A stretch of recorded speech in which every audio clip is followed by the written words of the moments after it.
Chapter 2. We'll make this work. Roman was struck by Nadia's quick wit and her kind heart. He was also amazed by her healing powers, which she had demonstrated by fixing a few broken items in the house. Despite the fact that Roman knew that his father would not approve of his growing interest in Nadia, he couldn't help the way he felt. He was drawn to her, and he couldn't shake off the feeling that they were meant to be together. He knew that it would be a long and difficult road, but he was determined to make it work. As the days passed, Roman and Nadia's friendship deepened, and they both found themselves falling in love. But they knew that they would have to tread carefully, as they were from two very different worlds. Roman was a Forbes, and Nadia was a servant. They knew that their relationship would be met with resistance from Mr. David, who did not approve of his son getting close to a servant. But Roman and Nadia were determined to make it work, and they knew that with the help of love and determination, they could overcome any obstacle. As they navigated the challenges and obstacles that came their way, Roman and Nadia learned that the most important thing was to stay true to their hearts. They knew that the healing power of love was the strongest force of all, and that it could overcome any barrier. And that is how this story of The Healing Heart begins. Chapter 3. Invited. Uninvited. It had been a month since Roman's return, and Mr. Forbes decided to throw a grand party in his honor. The mansion was decorated with the finest flowers and the most elegant furnishings, and the guests were some of the wealthiest and most powerful people in Chicago. Roman and Nadia had grown closer during this time, but their relationship was still a secret, known only to them. As the party began, Mr. Forbes greeted his guests with a beaming smile, proud of his successful son and the luxurious lifestyle they led. Among the guests was Mr. Bill Pierce, a wealthy businessman, and his family, Mrs. Amanda Pierce and their daughter, Emily Pierce. Mr. Forbes had always had his eye on Emily as a potential match for Roman, and he had been pushing for them to get to know each other better. Emily was a beautiful girl, but she was also incredibly proud of her status and believed that money could buy anything. She was not kind to those she deemed beneath her, and she looked down on the servants, including Nadia. Roman, who had always been kind and caring, found her attitude distasteful, and he avoided her whenever possible. As the party progressed, Mr. Forbes made an announcement that sent shockwaves through the room. He announced that he had arranged for Roman to marry Emily, and he expected them to be married by the end of the year. Roman was horrified and couldn't believe what he was hearing. He couldn't imagine spending the rest of his life with someone as cold and selfish as Emily.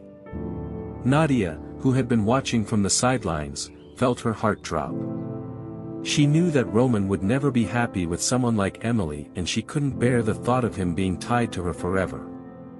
She excused herself from the party and retreated to her room in the servants' quarters. Roman, meanwhile, was livid.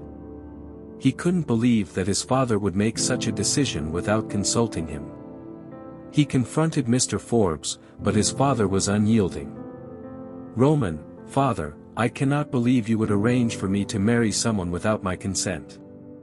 I am my own man and I will choose my own partner." "Mr. Forbes, Roman, you are still young and you do not know what is best for you. Emily is a suitable match for our family and she will ensure our legacy lives on." "Roman, I don't care about our legacy.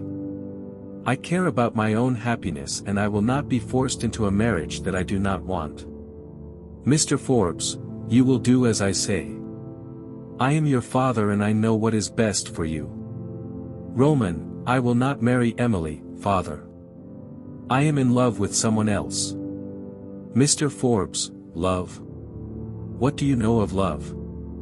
This is not a matter of love, it is a matter of duty and responsibility."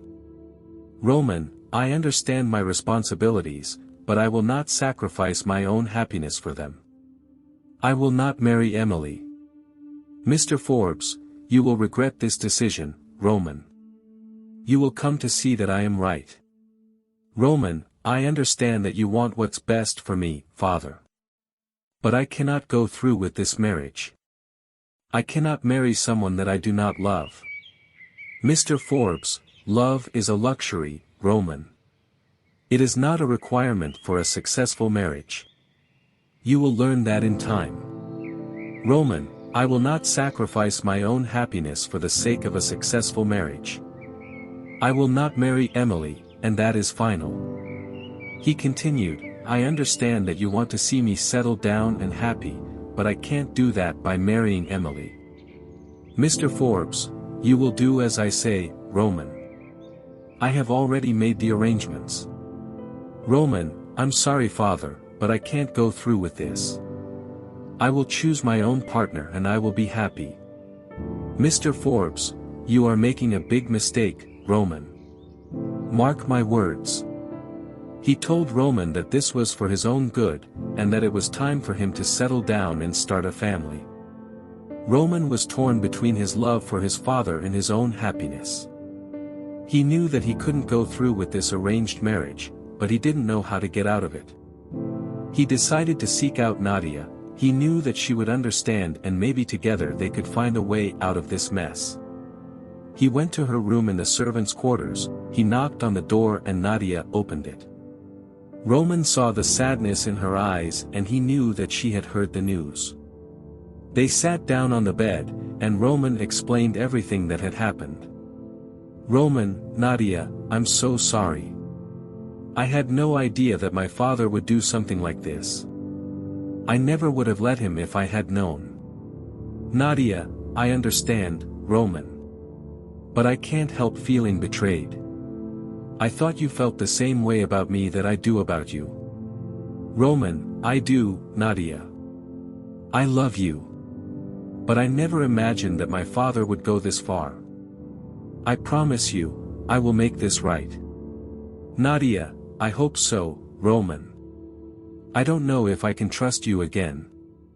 I can't believe you would even consider going through with this marriage. I thought you loved me. Roman, I do love you, Nadia. But I also have to consider my family and their expectations.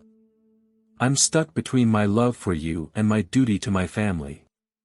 Nadia, I understand that, but I can't just stand by and watch you marry someone else. I can't be with someone who doesn't put our love first.